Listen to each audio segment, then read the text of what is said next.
Vida del maestro Ramón o vida coetánea del beato Ramón Llull. Traducción de José María Micó. Grabación sin ánimo de lucro. La vida del maestro Ramón o vida coetánea, como también se la conoce, es una narración que Llull relató a ciertos religiosos amigos suyos en 1311.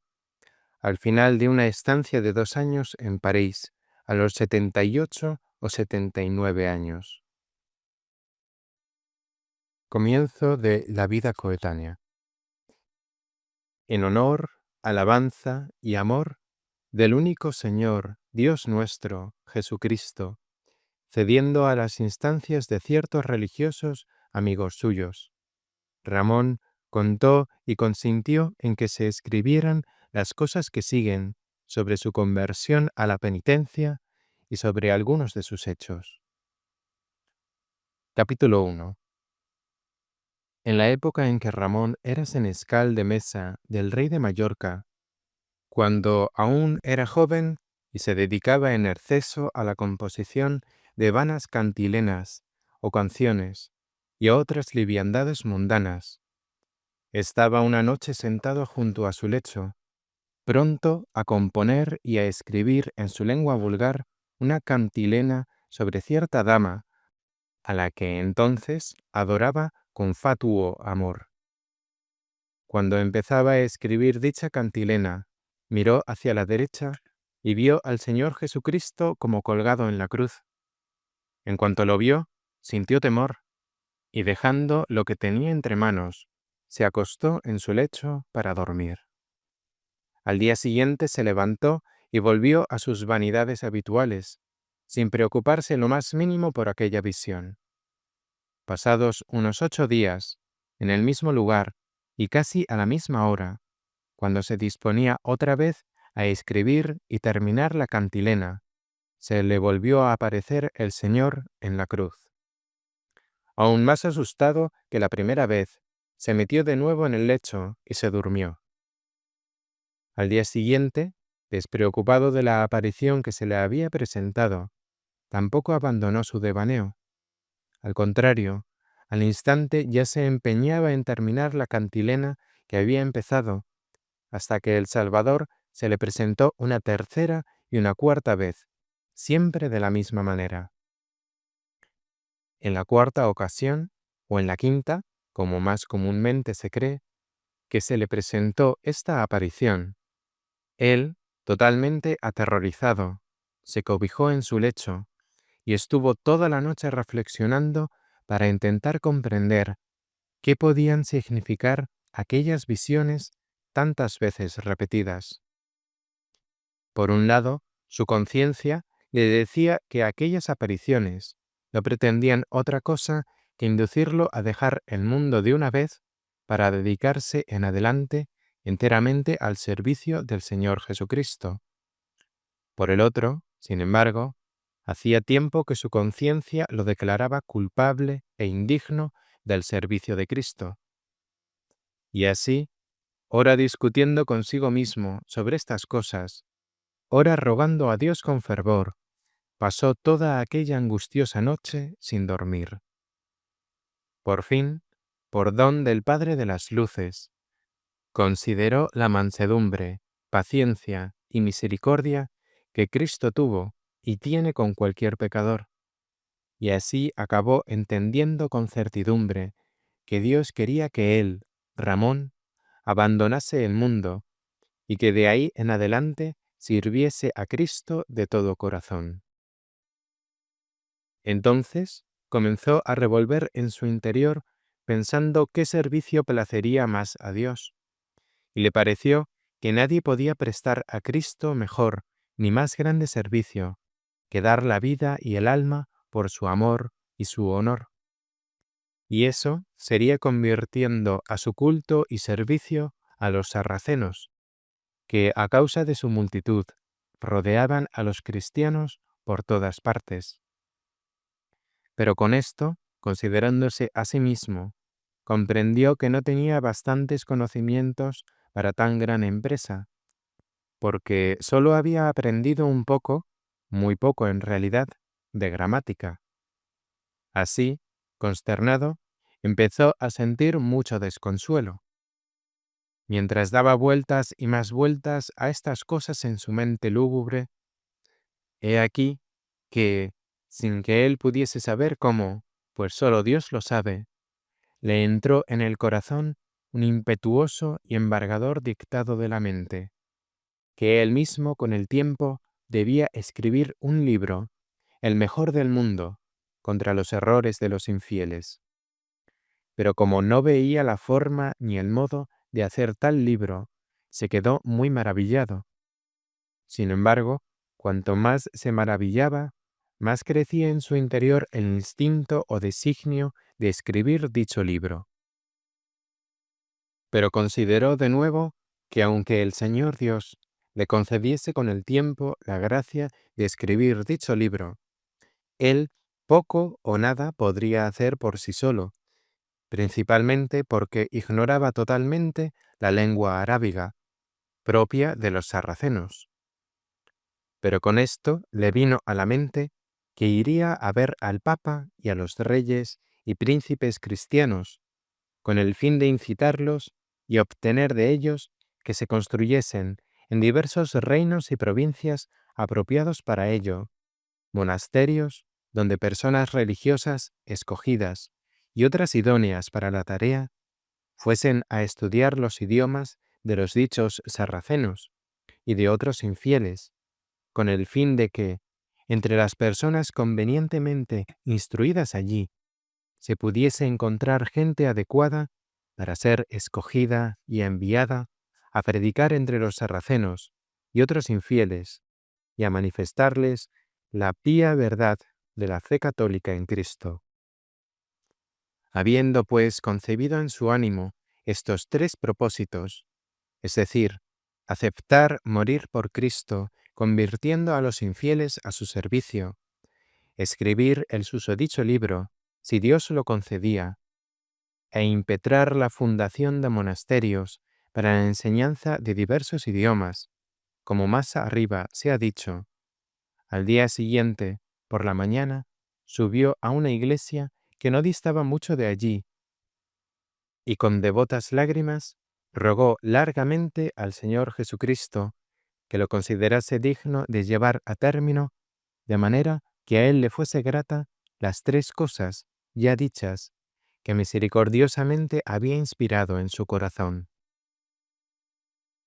Al volver a sus asuntos, como aún estaba muy imbuido de la vida y la liviandad mundanales, durante los 3 meses siguientes, hasta que llegó la fiesta de San Francisco, fue bastante tibio y remiso a proseguir los 3 proyectos que había concebido. Pero en esa misma fiesta, un obispo que predicaba a los frailes menores explicó, en presencia de Ramón, cómo San Francisco había abandonado y rechazado todo lo que tenía para adherirse más firmemente al solo Cristo. Y el mismo Ramón, incitado por el ejemplo de San Francisco, vendió enseguida sus bienes, reservando únicamente una pequeña parte para el sustento de su mujer y sus hijos. Entonces, confiándose totalmente a Cristo, partió, con la intención de no volver nunca a su tierra, a Santa María de Rocamador, a Santiago de Compostela y a otros santos lugares para rogar al Señor y a todos sus santos que lo guiasen en aquellos 3 designios que el Señor, como ya se ha dicho, había introducido en su corazón. Capítulo 2. Una vez cumplida dicha peregrinación, se dispuso a emprender el camino de París, con el fin de aprender gramática y alguna que otra ciencia apropiada a su propósito. Pero sus parientes y amigos, y sobre todo Fray Ramón, de la Orden de Predicadores, que tiempo atrás había compilado las decretales del señor Gregorio IX, con sus persuasiones y consejos, lo disuadieron y lo indujeron a volver a su ciudad de Mallorca, Cuando regresó, dejó los ropajes fastuosos que había llevado hasta entonces, y se vistió con un hábito humilde del paño más grosero que pudo encontrar. Y así, en su misma ciudad, aprendió un poco de gramática. También compró un esclavo sarraceno con el que aprendió la lengua arábiga. Pasados 9 años, ocurrió que, un día que Ramón estaba ausente, aquel sarraceno blasfemó del nombre de Cristo. Cuando Ramón volvió y lo supo por quienes lo habían oído, movido por su gran celo de la fe, golpeó al sarraceno en la boca, la frente y el rostro.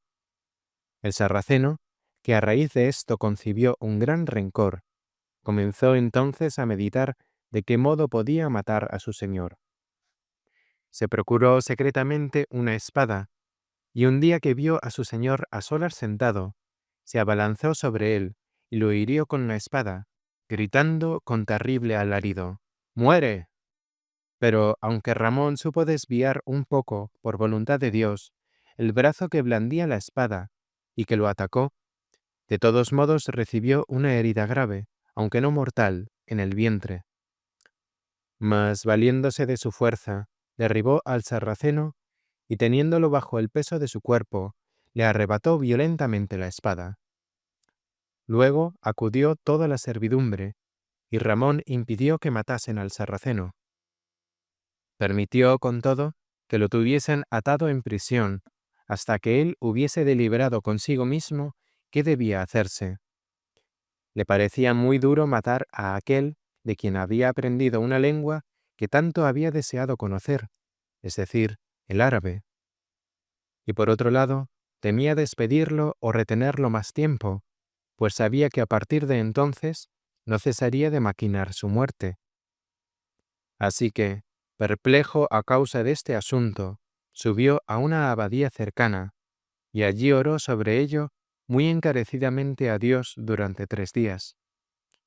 Pasado este tiempo, maravillado de que aún permaneciera en su pecho la misma perplejidad y de que el Señor pareciera no haber atendido en modo alguno su oración, regresó a casa muy triste.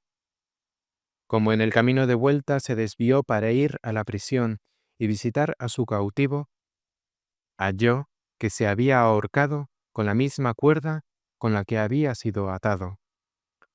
Ramón, contento, dio gracias a Dios por haber conservado sus manos inocentes de la muerte del dicho sarraceno, y por haberlo librado al mismo tiempo de aquella grave perplejidad por la que poco antes le había suplicado tan angustiosamente. Capítulo 3. Después de esto, Ramón subió a una montaña que no distaba mucho de su casa, con el fin de contemplar a Dios con más sosiego. Cuando aún no había permanecido allí ni una semana, sucedió un día, mientras contemplaba atentamente el cielo, que de pronto el Señor iluminó su mente, dándole la forma y manera de hacer el libro ya mencionado contra los errores de los infieles. Ramón dio por ello infinitas gracias al Altísimo y descendió de la montaña. De regreso a la dicha abadía, comenzó a ordenar y a escribir aquel libro, que primero tituló Arte Mayor y después Arte General. Bajo esta arte escribió después muchos libros, como diremos más adelante, en los cuales explicaba extensamente los principios generales, aplicándolos a los más específicos, según la capacidad de los entendimientos simples, como la experiencia le había enseñado. Cuando hubo compuesto aquel libro en aquella abadía, Ramón ascendió de nuevo a la montaña, y en el mismo lugar en que había puesto los pies, cuando el Señor le había mostrado el sistema del arte en aquella cima, mandó construir un eremitorio, en el que permaneció sin interrupción durante más de 4 meses, rogando día y noche a Dios que por su misericordia condujese a la prosperidad tanto a él mismo como al arte que le había inspirado, en honor suyo y provecho de su iglesia. Mientras estaba en la dicha ermita, acudió a él un pastor de ovejas, joven, de rostro alegre y hermoso, y le dijo en una hora tantas cosas y tan buenas sobre Dios, el cielo, los ángeles y otros asuntos, que, a su parecer, cualquier otro hombre difícilmente habría podido tratar en 2 días enteros. Y cuando aquel pastor vio los libros de Ramón, los besó de rodillas, regándolos con sus lágrimas, y le dijo a Ramón que de aquellos libros resultarían muchas cosas buenas para la iglesia de Cristo. Aquel pastor también bendijo a Ramón con muchas bendiciones como proféticas, persignándose la cabeza y todo el cuerpo con la señal de la cruz, y después se fue. Ramón, sin embargo, considerando todas estas cosas, se quedó maravillado, porque nunca antes había visto a aquel pastor ni había oído hablar de él a nadie. Pasado un tiempo, el rey de Mallorca, habiendo oído que Ramón había escrito ya algunos buenos libros, le mandó decir que acudiese a Montpellier, que es donde el rey estaba en aquel momento. Cuando Ramón llegó, el rey hizo examinar sus libros por un fraile menor, y en especial unas meditaciones que había escrito en devoción sobre todos los días del año, señalando 30 párrafos especiales para cada día. Aquel fraile, no sin admiración, encontró todas las meditaciones llenas de profecía y de devoción católica. Entonces, en aquella ciudad, hizo Ramón un libro sobre el arte que le había sido inspirado en la montaña, y lo tituló Arte Demostrativa.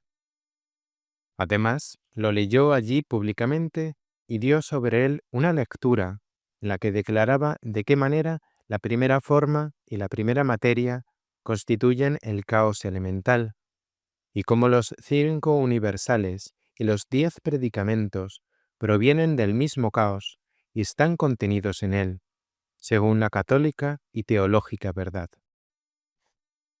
Por aquel mismo tiempo, Ramón obtuvo del dicho rey de Mallorca que se edificase un monasterio en su reino, y que fuese dotado de posesiones suficientes, y que 13 frailes menores se estableciesen en él para aprender el árabe con el fin de convertir a los infieles, como se ha dicho más arriba. A esos frailes, y también a sus sucesores en el mismo monasterio, se les proveería a perpetuidad de 500 florines anuales para las cosas que resultasen necesarias. Capítulo 4. Después de esto, Ramón se fue a la corte de Roma con el fin de obtener del señor Papa y de los cardenales la institución por el mundo de monasterios semejantes para la enseñanza de diversas lenguas. Pero cuando llegó a la corte, halló que el Papa, a saber, el señor Honorio, acababa de morir. Por esta causa dejó la corte y dirigió sus pasos hacia París para comunicar al mundo el arte que Dios le había concedido. Llegando a París en tiempos del canciller Bertoldo, leyó en su aula un comentario sobre el arte general, por encargo especial de dicho canciller. Y cuando hubo leído este comentario y hubo visto el comportamiento de los escolares, se volvió a Montpellier. Allí compuso un libro totalmente nuevo, que leyó en público y tituló Ars Veritatis Inventiva, en el cual, como en todos los libros que escribió de ahí en adelante, puso solo 4 figuras, eliminando, o más bien disimulando, 12 de las 16 figuras que aparecían antes en su arte, a causa de la fragilidad del entendimiento humano que había experimentado en París. Una vez completadas de manera conveniente todas estas tareas en Montpellier, emprendió viaje a Génova, donde permaneció poco tiempo y tradujo al árabe el libro antes mencionado, es decir, el ars inventiva. Hecho esto, dirigió sus pasos hacia la corte de Roma, con el deseo de conseguir la fundación de monasterios por el mundo para la enseñanza de diversas lenguas, como se ha explicado antes.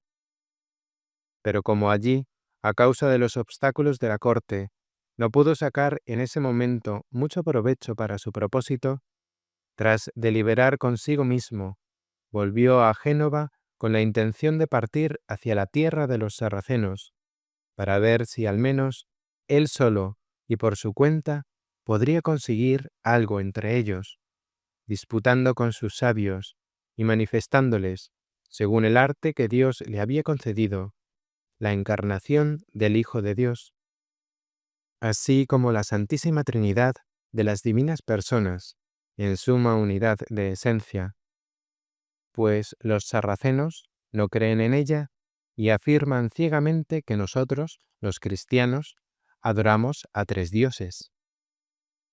Como entre los genoveses se divulgó enseguida la noticia de que Ramón había llegado para partir hacia la tierra de los sarracenos, con el fin de convertirlos, si podía, a la fe de Cristo, el pueblo se sintió con ello muy edificado, confiando en que Dios haría por medio de él algún bien notable entre los mismos sarracenos.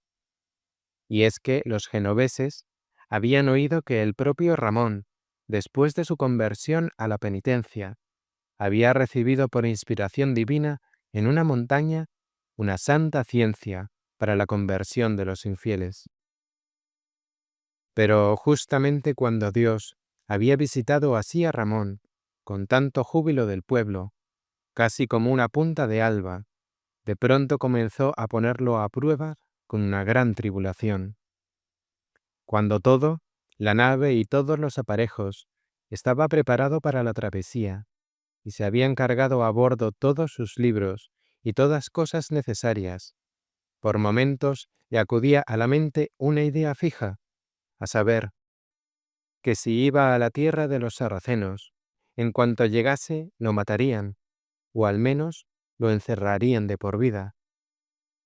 Por eso, Ramón, temiendo por su piel, como en otros tiempos San Pedro Apóstol en la pasión del Señor, olvidó el propósito por el que había decidido morir por Cristo, convirtiendo su culto a los infieles, y permaneció en Génova, detenido por una especie de temor paralizante y al mismo tiempo abandonado a sí mismo, con permiso o disposición de Dios, quizá para que no presumiese vanamente de sí.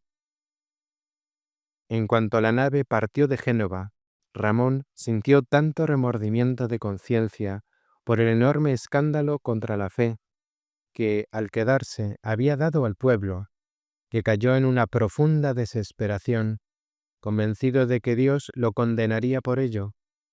En consecuencia, fue preso interiormente de tanto dolor de corazón, que se manifestó exteriormente con gran fiebre en el cuerpo y enfermó de suma gravedad. Así, languideciendo largo tiempo en Génova, sin revelar a nadie la causa de su dolor, se consumió hasta quedar casi reducido a nada. Capítulo 5. Por fin, cuando llegó el santo día de la fiesta de Pentecostés, se hizo llevar o conducir a la iglesia de los frailes predicadores, y mientras oía cantar a los frailes el himno Veni Creator, dijo entre sí sollozando: «¡Ay! ¿No podría salvarme por ventura este Espíritu Santo?». Y así, muy débil, fue llevado o conducido al dormitorio de los frailes, donde se tendió sobre una de las camas. Mientras yacía mirando hacia arriba, vio en el punto más alto del edificio una lucecita, como una estrella pálida, y oyó que desde el lugar de la estrella una voz le decía: «En esta orden puedes salvarte». Así que Ramón, enviando a buscar a los frailes de aquella casa, pidió que lo vistiesen al punto con su hábito. Pero los frailes, por ausencia del prior, decidieron dejarlo para más adelante. Una vez, pues, vuelto a su hospedaje, Ramón recordó que los frailes menores habían acogido el arte que Dios le había inspirado en la montaña, con más estima que los susodichos predicadores. Por eso, esperando que los mismos frailes menores promoviesen más eficazmente el arte en honor del Señor Jesucristo y para utilidad de su Iglesia, pensó que, dejando a los predicadores, entraría en la orden de los frailes menores. Mientras estaba en estos pensamientos, se le apareció junto a él, como colgado en la pared, un cinturón o cuerda semejante a la que ciñen los mismos menores. Cuando se hubo consolado con esta visión durante una horita, mirando más lejos, vio sobre sí aquella misma luz o estrella pálida que había visto antes, como ya se ha dicho, cuando yacía en el dormitorio de los predicadores. Y oyó que aquella estrella, como conminándolo, decía así: ¿No te dije que sólo podrías salvarte en la orden de los predicadores? Mira bien lo que haces. Ramón, pues, considerando por una parte su condenación si no permanecía con los predicadores, y por otra la perdición de su arte y de sus libros si no permanecía hasta su muerte con los frailes menores, eligió, cosa en extremo admirable, su propia condenación eterna, antes que la pérdida del arte que él sabía que había recibido de Dios para la salvación de muchos, y sobre todo en honor del mismo Dios. Así, a pesar de la exhortación de la mencionada estrella, envió a buscar al guardián de los frailes menores y le pidió que le diese su hábito. El guardián aceptó a dárselo cuando estuviese más próximo a la muerte. Ramón, pues, aún desesperando de que Dios lo quisiese salvar, para no pasar por herético ante los frailes o ante el pueblo, quiso confesarse superficialmente y dictar testamento, y así lo hizo. Pero cuando el sacerdote llevó a su presencia el cuerpo de Cristo y se lo ofreció en pie frente a él, el propio Ramón sintió como si, por impulso de la mano de algún hombre, su cara, que hasta entonces había mantenido recta, se volviese hacia su hombro derecho, y le pareció que al mismo tiempo el cuerpo de Cristo, que en ese momento le era ofrecido por el sacerdote, pasando a la parte contraria, es decir, hacia su hombro izquierdo, le decía: «Sufrirás la pena condigna si me recibes así ahora». Pero Ramón, firme en la resolución que había tomado, es decir, preferir la condenación eterna a dejar desaparecer, por su mala fama, el arte que le había sido revelada en honor de Dios y salvación de muchos, sintió de nuevo como si la mano de un hombre le moviese por fuerza la cara, que aún tenía girada, hasta dejarla recta. En esta posición, viendo entonces el cuerpo de Cristo en manos del sacerdote, se precipitó del lecho y besó los pies del sacerdote. Y así recibió entonces el cuerpo de Cristo, a fin de que, bajo esta devoción fingida, pudiese al menos salvar su arte. Oh admirable tentación, o mejor dicho, según parece, dispensación de la divina prueba. En otros tiempos, el patriarca Abraham, contra toda esperanza, creyó en la esperanza. Ramón, prefiriendo pertinazmente el arte o doctrina, por la cual muchos se convertirían a entender y estimar y honrar a Dios, a la propia salvación, como el sol cubierto por una nube, mientras arde en sí mismo, desesperando de Dios de manera pasmosa, bajo cierta ofuscación de su mente, dio prueba de amar a Dios y al prójimo infinitamente más que a sí mismo, como se desprende con claridad de lo que hemos dicho. Mientras Ramón aún estaba, pues, detenido por esta grave enfermedad de cuerpo y alma, le llegó el rumor de que había una galera en el puerto que se disponía a viajar a Túnez. Al oírlo, como quien despierta de un pesado sueño, mandó que lo llevasen presto a la nave, a él y a sus libros, pero sus amigos, viéndolo a las puertas de la muerte, compadecidos de él, lo sacaron de la nave contra su voluntad, de lo que mucho se dolió. Capítulo 6. Pese a todo, Ramón, enterado no mucho tiempo después de que otra nave, de las que los genoveses llaman comúnmente barca, estaba aparejada para viajar a la mencionada ciudad o reino de los sarracenos, es decir, Túnez, se hizo llevar a aquella barca, con sus libros y otras cosas necesarias, contra la voluntad y el consejo de sus amigos. Y al punto que los marineros salieron del puerto y comenzaron la navegación, Ramón, de pronto alegre en el Señor, por una misericordiosa iluminación del Espíritu Santo, recobró la esperanza que creía haber perdido durante la ofuscación ya mencionada, al mismo tiempo que recobró la salud de su cuerpo abatido. Y de tal modo que, suscitando la maravilla de todos los que con él iban, e incluso la suya propia, en muy pocos días se sintió en tan buen estado de mente y cuerpo como nunca había sentido en toda su vida pasada. Rendidas las debidas gracias a Dios por ello, poco tiempo después arribaron al puerto de Túnez, donde pusieron pie en tierra y entraron en la ciudad, convocando a razón de unos pocos cada día a los más versados en la ley de Mahoma. Ramón les dijo, entre otras cosas, que conocía bien los fundamentos de la ley de los cristianos en todos sus artículos, y que había acudido con la intención de convertirse a su secta si después de escuchar los fundamentos de su ley, es decir, la de Mahoma, y de sostener con ellos una disputa sobre estos asuntos, los encontraba más válidos que los argumentos de los cristianos.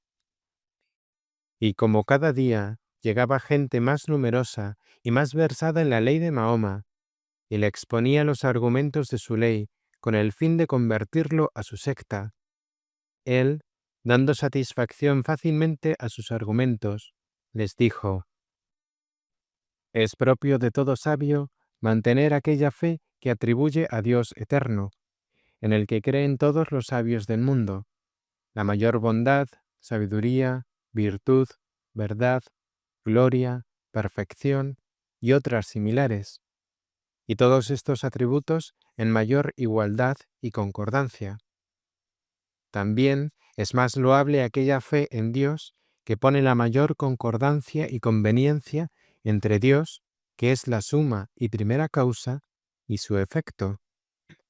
Pero yo, según las cosas que me habéis propuesto, advierto ya que todos vosotros, sarracenos, que estáis bajo la ley de Mahoma, no entendéis en las dignidades divinas antes mencionadas y en otras similares, la existencia de actos propios, intrínsecos y eternos, sin los cuales las mismas dignidades serían ociosas ab a eterno. Llamo a los actos de bondad bonificativo, bonificable, bonificar, y a los actos de grandeza son magnificativo, magnificable y magnificar, y así con todas las antedichas dignidades divinas y similares.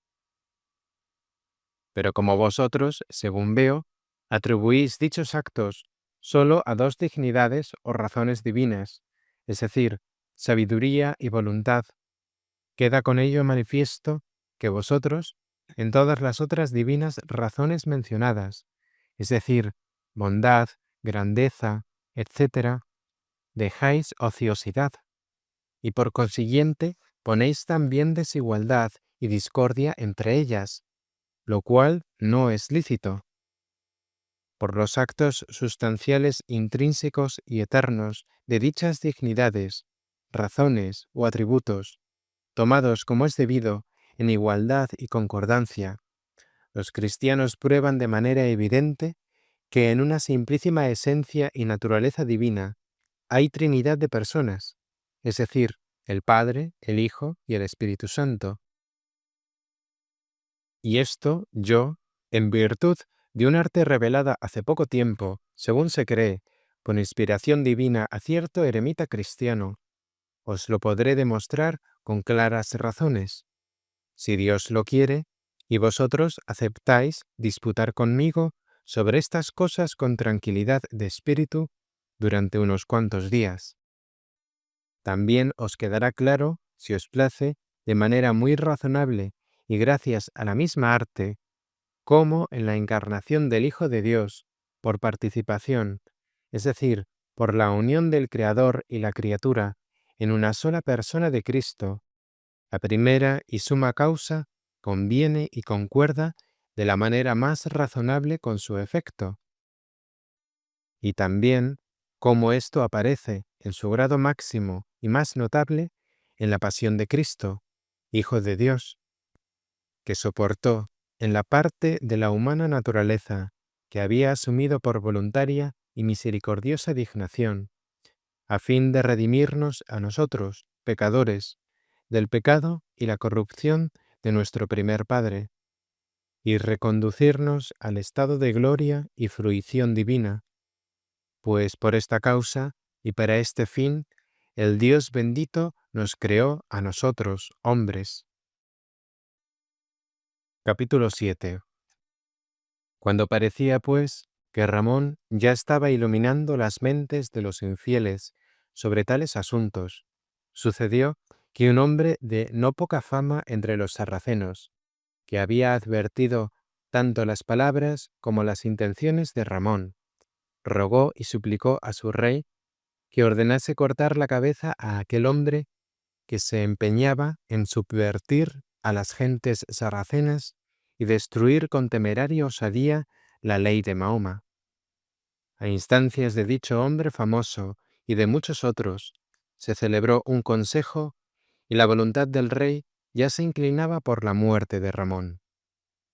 A la vista de esto, uno de aquellos hombres, prudente y sabio, intentó evitar tal perfidia, persuadiendo al rey de que no le resultaría honroso matar a un hombre tal, quien, aunque procuraba difundir su ley cristiana, parecía sin embargo rebosar de madurez, de bondad y de prudencia, añadiendo que también sería reputado como bueno el sarraceno que osase predicar entre los cristianos con el fin de imprimir en otros corazones la ley de los sarracenos.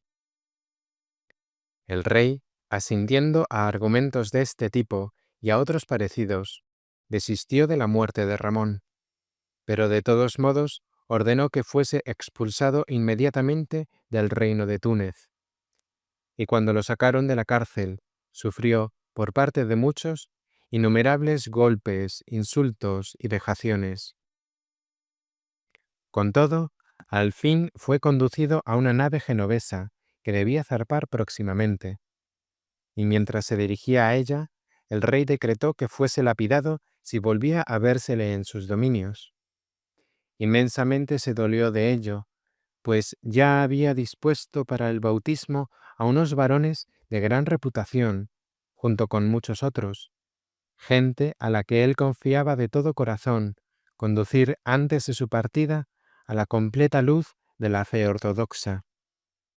Y mientras el varón de Dios se hallaba afligido por el aguijón de tal perplejidad, sucedió que la nave a la que había sido conducido estaba zarpando hacia su tierra. A la vista de estas cosas, Ramón sentía que por todas partes lo amenazaban las tribulaciones, pues si se alejaba, veía que las almas que él ya había dispuesto al culto cristiano volverían a caer en el lazo de la condenación eterna. Pero si intentaba permanecer, sabía que la locura de los sarracenos llevaba ya aparejada su muerte. Encendido de amor de Dios, no temía afrontar los peligros de la muerte si al menos con ello podía conseguir para las almas algún efecto de salvación. Y dejando la nave que partía, entró a escondidas en otra que estaba en el mismo puerto, pues esperaba poder llegar de algún modo a tierra sin el impedimento de aquella bestial inclinación, con el fin de consumar la buena obra que había iniciado. Estando así las cosas, sucedió que un cristiano, parecido a Ramón en aspecto y vestimenta, iba por la ciudad. Los sarracenos, sospechando que fuese Ramón, lo prendieron, y cuando iban a apedrearlo, el hombre gritó: «Yo no soy Ramón». E indagando, supieron que Ramón ya estaba en la nave, de manera que el cristiano pudo escapar de sus manos. Ramón, pues, se quedó allí 3 semanas, y viendo que no podía cumplir nada en servicio de Cristo, se fue a Nápoles, donde, leyendo su arte, permaneció hasta la elección del señor Papa Celestino V. Capítulo 8. Después de esto, Ramón se fue a la corte romana, con el fin de conseguir del señor Papa algunas de las cosas que durante mucho tiempo había deseado, como se ha dicho más arriba, en provecho de la fe de Cristo, y allí escribió libros. Pasado algún tiempo, al señor Papa Celestino V lo sucedió el señor Papa Bonifacio VIII, a quien Ramón se apresuró a suplicar con todas sus fuerzas que favoreciese algunas disposiciones útiles para la fe cristiana. Y aunque padeció muchas angustias, siguiendo con frecuencia al sumo pontífice, a pesar de todo, no desistió en modo alguno de su intento, esperando que aquél se dignaría sin duda escuchar a quien le suplicaba, no por su propio bien o por una prebenda, sino que lo hacía indefectiblemente por el bien público de la fe católica. Al fin, no obstante, viendo Ramón que no podía obtener nada del sumo pontífice, se fue a la ciudad de Génova, donde compuso algunos libros. Después, acudió al rey de Mallorca, y tras una audiencia con él, emprendió camino hacia París, donde leyó públicamente su arte y escribió muchos libros. Más tarde, se entrevistó con el rey, suplicándole a propósito de algunas cosas utilísimas a la Santa Iglesia de Dios. Pero viendo que poco o nada obtenía al respecto, regresó a Mallorca, donde, permaneciendo algún tiempo, procuró, tanto mediante disputas como por medio de predicaciones, conducir por el camino de la salvación a los innumerables sarracenos que allí vivían. También escribió unos cuantos libros. Sucedió que, mientras Ramón se afanaba en tales labores, corrió la noticia de que el emperador de los tártaros, Casán, había atacado el reino de Siria y codiciaba someterlo bajo su dominio.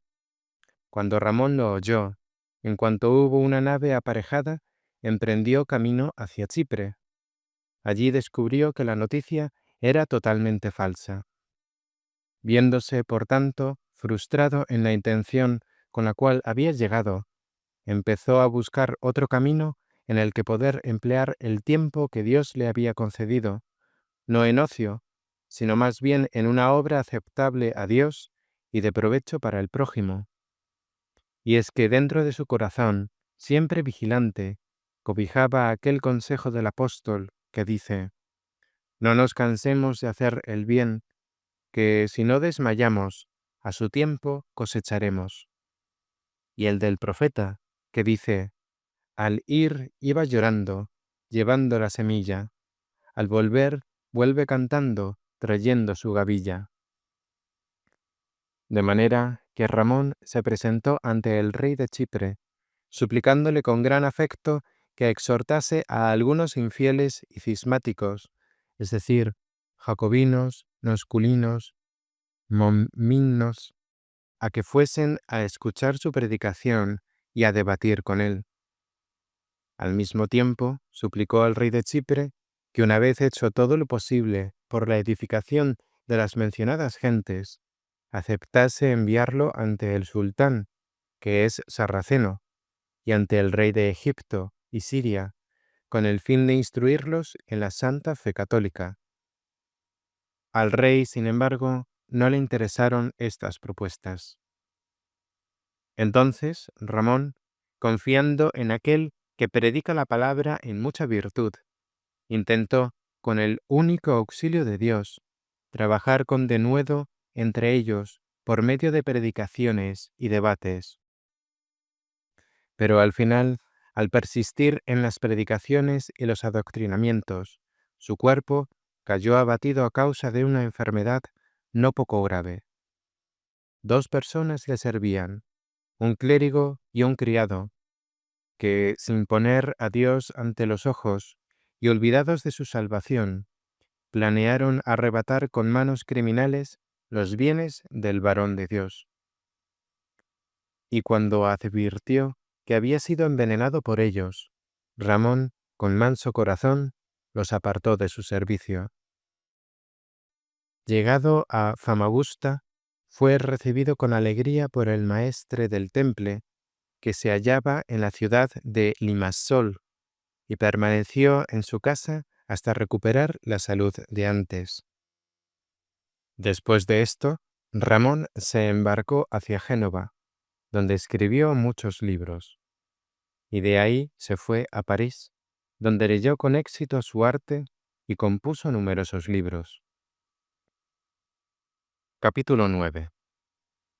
En el tiempo, pues, del señor Papa Clemente V, dejando la ciudad de París, llegó a Lyon, y mientras allí residía, suplicó al sumo pontífice que favoreciese una cosa del más fecundo provecho para la fe, a saber, que el mismo señor Papa mandase construir monasterios donde se juntaran hombres devotos y aptos para aprender las lenguas de diversos pueblos y predicar el Evangelio a todos los infieles, según el mandato del Señor que dice: «Id por todo el mundo a predicar el Evangelio a toda criatura». Pero esta súplica no interesó gran cosa al Papa ni a los cardenales. Ramón regresó a Mallorca y desde allí partió hacia una tierra de los sarracenos que se llama Bujía. En la plaza principal de aquella ciudad, Ramón, puesto de pie, prorrumpió gritando muy alto y diciendo estas palabras: «La ley de los cristianos es verdadera, santa y acepta a Dios, mientras que la ley de los sarracenos es falsa y errónea, y estoy dispuesto a probarlo». Mientras, con tales palabras, pronunciadas en lengua sarracena, exhortaba a la fe de Cristo a la multitud de paganos presentes, muchos se abalanzaron sobre él con criminales manos, queriendo apedrearlo hasta la muerte. Mientras se encarnizaban con él, el principal sacerdote u obispo de la ciudad envió emisarios con la orden de llevar a aquel hombre ante su presencia. Cuando Ramón fue conducido ante el obispo, éste le dijo: «¿Cómo es que has dado en una insensatez tan grande como presumir de querer impugnar la verdadera ley de Mahoma? ¿No sabes que cualquiera que presume de tal cosa se expone a la pena capital?» Ramón respondió: «El verdadero servidor de Cristo, conocedor de la verdad de la fe católica, no debería temer los peligros de la muerte corporal, cuando puede conseguir la gracia de la vida espiritual para las almas de los fieles». El obispo le replicó: «Pues si crees que la ley de Cristo es verdadera y consideras la de Mahoma falsa, aduce una razón necesaria que lo pruebe». Y es que aquel obispo era conocido como filósofo. Y Ramón respondió: «Convengamos ambos en algo común, entonces te daré una razón necesaria». Como esto plugo al obispo, Ramón lo interrogó: «¿No es Dios perfectamente bueno?». El obispo respondió que sí. Entonces Ramón, queriendo probar la Trinidad, comenzó a huir de esta manera: «Todo ente perfectamente bueno es en sí tan perfecto que no necesita hacer el bien fuera de sí ni mendigarlo. Tú dices que Dios es perfectamente bueno desde la eternidad y por toda la eternidad. Así, no necesita mendigar ni hacer el bien fuera de sí, porque si así fuese, entonces no sería perfectamente bueno en toda simplicidad. Y como tú niegas la Santísima Trinidad, supongamos que no existiese. En tal caso, Dios no habría sido perfectamente bueno desde la eternidad hasta que produjo el bien del mundo en el tiempo. Tú además crees en la creación del mundo. Por tanto, crees que Dios fue más perfecto en su bondad cuando creó el mundo en el tiempo que antes, puesto que la bondad es mejor difundiéndose que existiendo ociosa. Esto es lo que infiero por ti. Sin embargo, tengo para mí que la bondad es difusiva desde la eternidad y por toda la eternidad. Y esto es lo propio del bien, que sea difusivo de sí mismo, puesto que Dios Padre, en su bondad, genera al Hijo bueno, y de ambos procede el Espíritu Santo bueno. El obispo, estupefacto ante este razonamiento, no halló objeción alguna con que replicar a Ramón, pero ordenó que inmediatamente lo encerrasen en prisión. Fuera había una gran multitud de sarracenos deseando matarlo. No obstante, el obispo publicó un edicto en que mandaba que nadie conspirase por la muerte de ese hombre, puesto que él mismo tenía intención de someterlo a una muerte condigna. Ramón, pues, al salir de la casa del obispo hacia la prisión, recibió muchos golpes de palos y puños, y fue incluso brutalmente arrastrado por la barba, que era muy abundante. Fue encerrado en la letrina de la cárcel de los ladrones, donde llevó una vida muy penosa durante algún tiempo. Después lo trasladaron a una celda de la misma prisión. Al día siguiente, sin embargo, los sacerdotes de la ley se congregaron ante el obispo para pedir su muerte. Iniciado el consejo, a fin de determinar cómo se desharían de él, la mayoría decidió que condujesen a Ramón ante ellos, y si podían advertir que era un hombre repleto de ciencia, le darían la muerte sin miramientos, pero si era un hombre simple y bobo, como a tal lo dejarían ir. Al oír esto, uno de ellos, que había viajado de Génova a Túnez con Ramón, y que había oído a menudo sus discursos y razonamientos, les dijo: «Mirad que no comparezca aquí en palacio.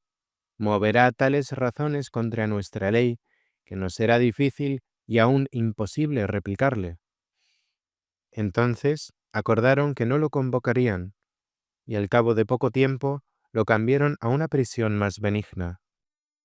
Después, los genoveses y catalanes que vivían allí se reunieron y lograron que fuese conducido a un lugar más digno, cosa que se hizo.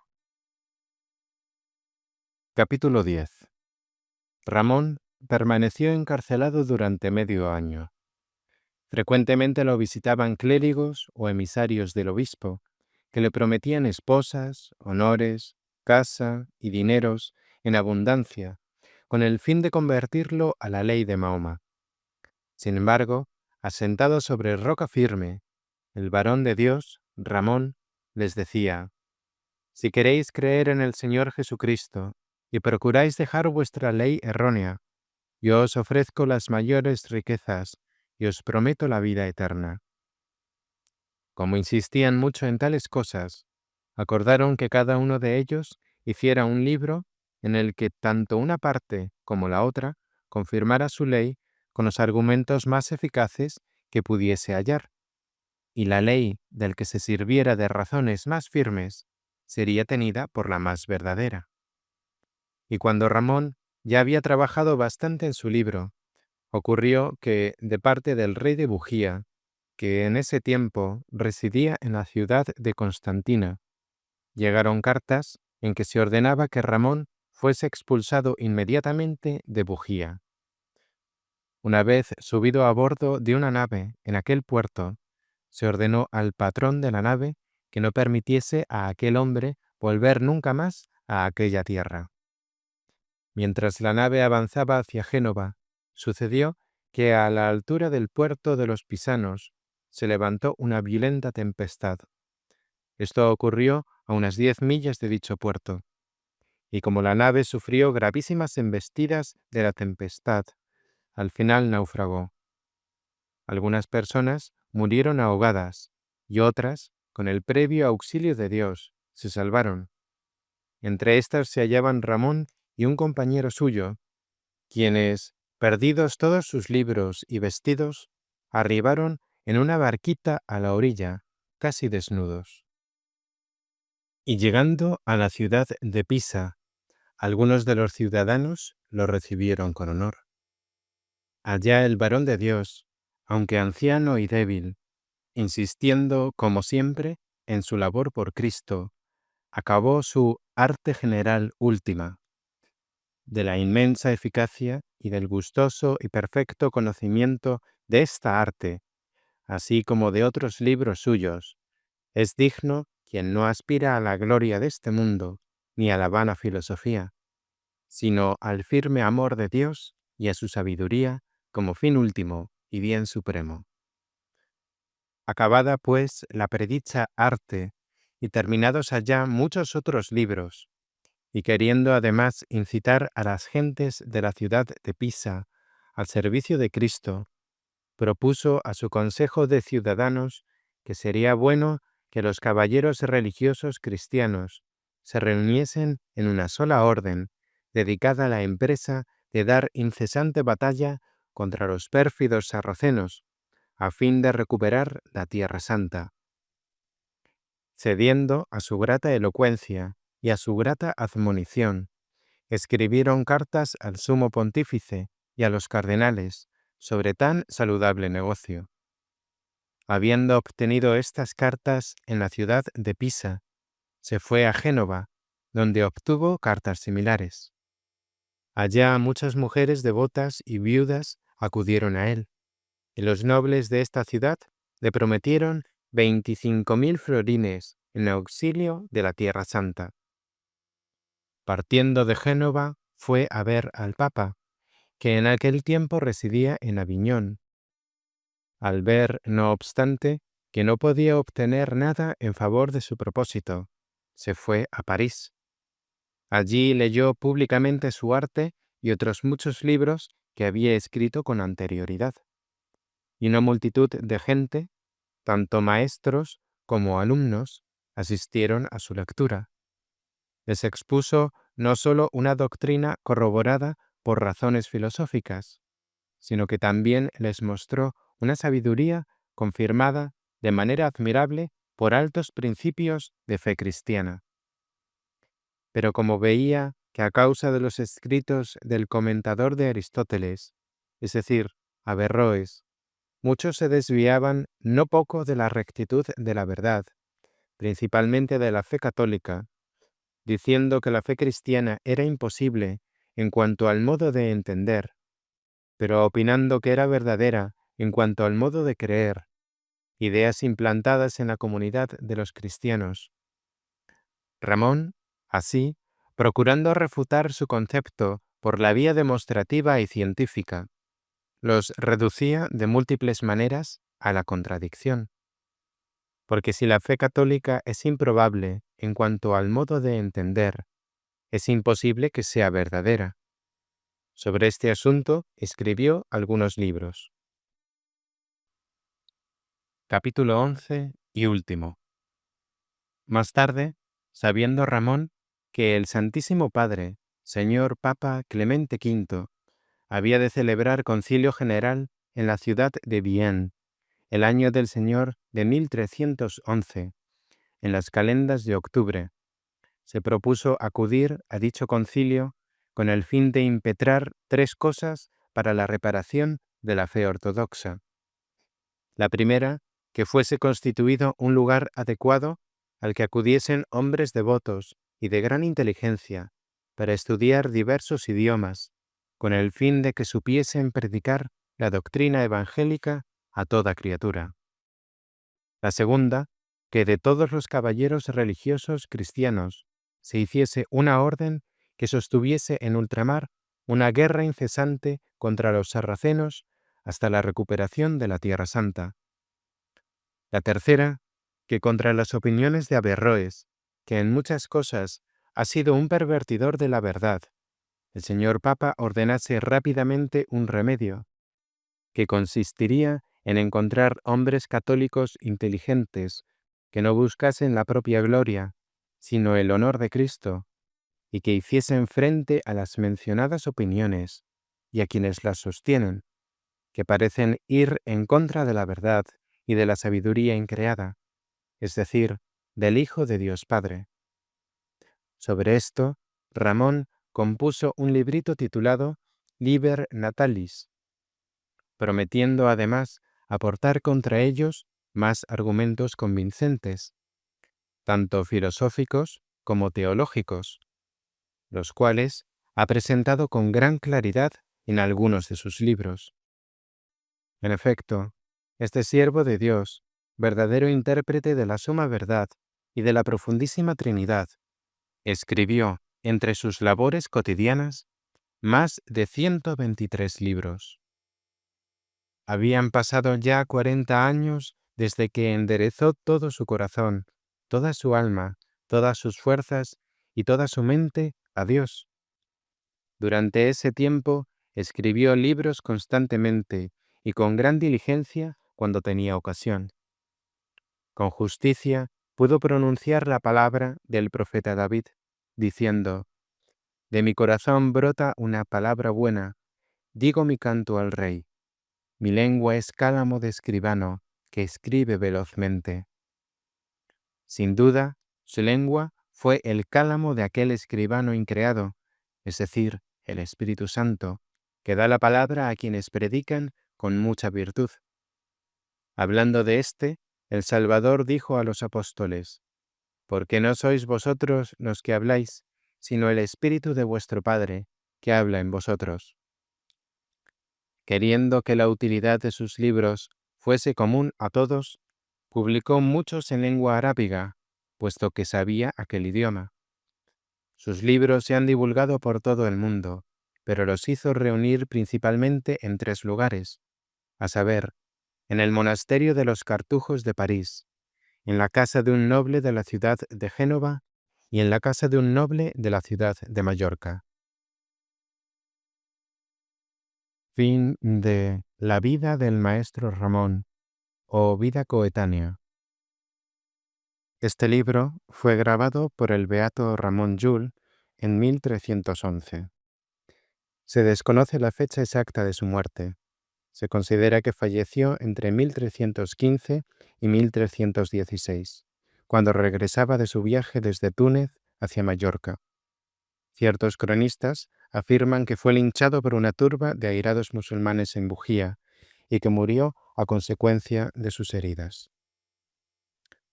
Está enterrado en la Basílica de San Francisco de Palma de Mallorca. Beato Ramón Llull, ruega por nosotros.